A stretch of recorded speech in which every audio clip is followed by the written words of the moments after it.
തെരഞ്ഞെടുപ്പ് കമ്മീഷനെതിരെ രാഹുൽ ഗാന്ധിയുടെ hydrogen bomb ശക്തമായി തന്നെ പൊട്ടിയിരിക്കുകയാണ്. എന്താണോ രാഹുൽ ലക്ഷ്യം വെച്ചത് അത് തന്നെ സംഭവിക്കുകയാണ്. ബീഹാറിലാണ് ഇനി തെരഞ്ഞെടുപ്പ് നടക്കാനുള്ളത്.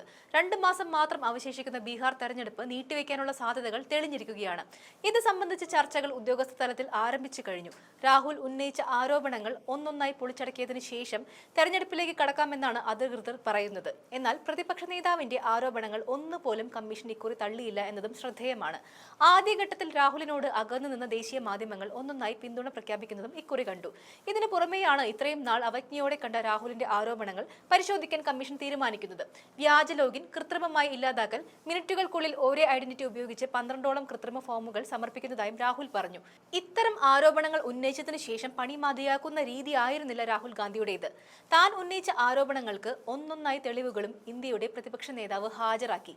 പ്രതിപക്ഷ വോട്ടർമാരുടെ പേരുകൾ പട്ടികയിൽ നിന്ന് മായ്ച്ചു കളയാനുള്ള കേന്ദ്രീകൃത ഗൂഢാലോചനയാണ് ഇതിന്റെ പിന്നിലെന്ന് രാഹുൽ വെളിപ്പെടുത്തുന്നുണ്ട്. ഈ വിഷയത്തിൽ ഏറെ പ്രാധാന്യം അർഹിക്കുന്ന ഒരു ചോദ്യം രാഹുൽ ഗാന്ധി ഉന്നയിച്ചിരുന്നു. മുഖ്യ തെരഞ്ഞെടുപ്പ് കമ്മീഷൻ എന്തുകൊണ്ട് ഇത്രയും ഗുരുതരമായ വിഷയത്തിൽ നിശബ്ദത പാലിക്കുന്നു എന്നാണ് പ്രതിപക്ഷ നേതാവ് പറയുന്നത്. കർണാടക CID 18 മാസങ്ങളിലായി 18 തവണ ഔദ്യോഗികമായി വിശദീകരണം ആവശ്യപ്പെട്ടിട്ടും തെരഞ്ഞെടുപ്പ് കമ്മീഷൻ മറുപടി നൽകാൻ വിസമ്മതിച്ചുവെന്നും രാഹുൽ ചൂണ്ടിക്കാട്ടി. രാഹുൽ ഗാന്ധിയുടെ വാക്കുകൾ കടമെടുത്ത് പറഞ്ഞാൽ തെരഞ്ഞെടുപ്പ് കമ്മീഷൻ ജനാധിപത്യത്തിന്റെ കൊലയാളികളെ സംരക്ഷിക്കുകയാണ് എന്ന് പറയേണ്ടി വരും. ഇത് ഒരു രാഷ്ട്രീയ ആരോപണത്തിന് അതീതമാണ്. രാഹുൽ പുറത്തു കൊണ്ടുവന്ന സത്യങ്ങൾ തെരഞ്ഞെടുപ്പ് പ്രക്രിയയുടെ വിശ്വാസ്യതയ്ക്ക് തന്നെ വെല്ലുവിളിയാണ്.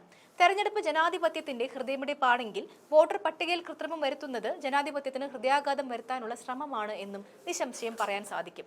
തെരഞ്ഞെടുപ്പ് കമ്മീഷൻ നടപടി സ്വീകരിക്കാൻ രാഹുൽ ഗാന്ധി ഒരു ആഴ്ചക്കാലം സമയം നൽകിയിരിക്കുകയാണ്. അതിനുശേഷം നടപടിയൊന്നും ഉണ്ടായില്ലെങ്കിൽ നിയമ നടപടികൾ ഉൾപ്പെടെ എല്ലാ മാർഗങ്ങളും സ്വീകരിക്കുമെന്ന് കോൺഗ്രസ് പ്രഖ്യാപിച്ചിട്ടുണ്ട്. ഇതോടെയാണ് തിടുക്കപ്പെട്ട് കമ്മീഷൻ ചില ആരോപണങ്ങൾ പരിശോധിക്കാൻ തീരുമാനിച്ചത്.